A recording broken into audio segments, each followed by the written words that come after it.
সবকিছু জল্পনা কল্পনা পার করিয়ে আমিও ফাইনালি গাড়ি নিয়েই নিলাম। তোমরা তো আমাকে কমেন্টে অনেক গালাগালি করো, অনেক জ্ঞান দাও, অনেক বুদ্ধি দাও। যাই হোক, কিছু বলার নেই, কারণ আমার সফলতা আমাকে এগিয়ে নিয়ে যেতেই হবে, তোমাদের কথায় কান দিয়ে লাভ নেই।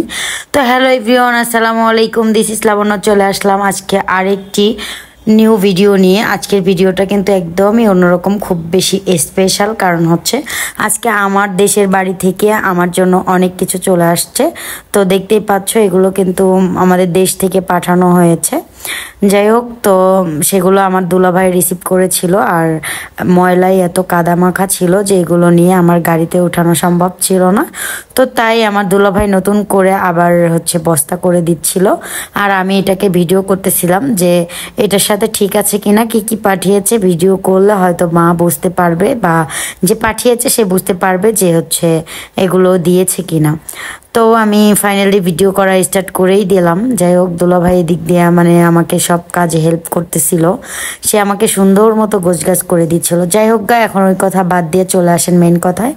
তো চলো, এখন তোমাদের সঙ্গে আমি শেয়ার করব যে আমি কিভাবে গাড়িটা কিনলাম, কোথায় থেকে কিনলাম, আর কিভাবে আমি গাড়িটা নিয়ে সোজ আমার বাসায় টেন করে চলে আসি, যদিও এখানে তোমার ভাইয়া নেই।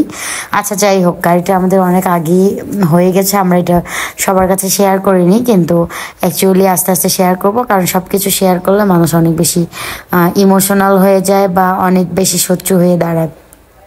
তো যাই হোক, বক বক না করি, কে কোথায় থেকে আমার ভিডিওটি দেখছো অবশ্যই কিন্তু কমেন্ট বক্সে জানাতে একদমই ভুলবেন না। তো এই দিক থেকে এখন গাড়িতে সব কিছু উঠিয়ে নেওয়া হচ্ছে, আর আমার দুলাভাই একটা মুরগি দিয়ে দিয়েছে। ওরা কক মুরগি নিজে হাতে লালন পালন করতেছিল। তো সেইখান থেকে আমার বোন জামাই আমাকে একটা কক মুরগি দিয়ে দিল, বললো তুই এটা নিয়ে যা নিজের হাতের, তো এটা তোরা রান্না করে খাবি। তো ফাইনালি সব কিছু উঠানো শেষ। এখন আমি একটু এখানে ভিডিও নেওয়া শুরু করছি যে আমার সব কিছু তোলা শেষ, এরকমই কিছু কথা বলছি। যাই হোক, চলো এবার আমরা গাড়িতে উঠেই যাব ফাইনালি, আর গাড়িটা নিয়ে সোজা টান করে আমার বাসার দিকে চলে যাব।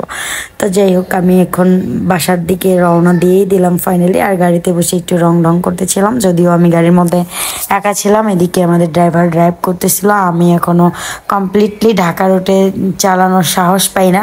এখন কিছু পাবলিক আছো যে কমেন্টে এসে বলবা, আপু এত ভাব নিন না, এত কিছু করেন না। আসলে অ্যাকচুয়ালি কোনো কিছু এত বেশি শেয়ার করা ভালো না, আমিও চাচ্ছিলাম না। তো যাই হোক, তোমাদের সাথে মোটামুটি আমি একটা বিষয় শেয়ার করেই ফেললাম যে ফাইনালি আমি গাড়ি কিনে ফেললাম। আর এই দিকটা ভিউ এত সুন্দর লাগছিল গাড়িতে থেকে, আমি আর কি ভিডিও না করে পাচ্ছিলাম না। এটা সাভার রোডে। যাই হোক, আমার কিন্তু অনেক বেশি ভালো লাগতেছিল লুকটা, গ্রামীণ একটা পরিবেশ পাচ্ছিলাম আমি এই এরিয়ার মধ্যে। এটা উত্তরা থেকে একটু সামনের দিকে এগিয়ে।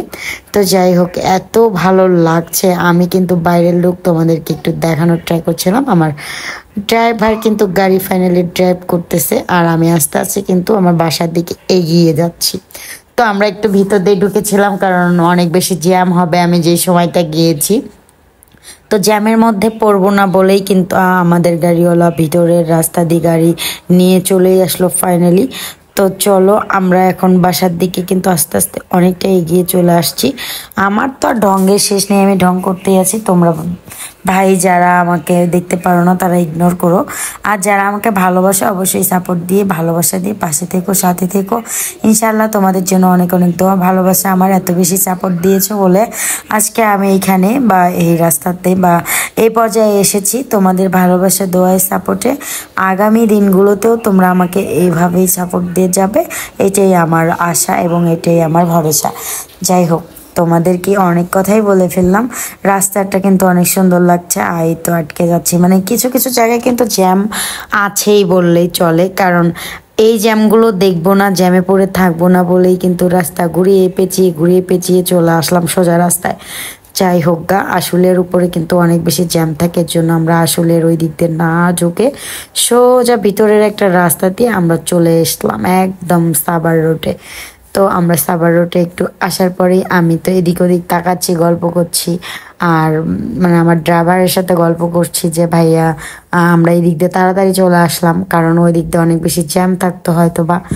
অনেক কথা বলতে বলতে আমি ফাইনালি বাসায় চলে আসছি। আর বাসায় কিন্তু এসে দেখতেই পাচ্ছ সবগুলো কিন্তু কাঁচা জিনিস আমি ফ্লোরে কিচেন রুমে ঢেলেছি। তো যদিও অনেক বেশি কচু বা শাক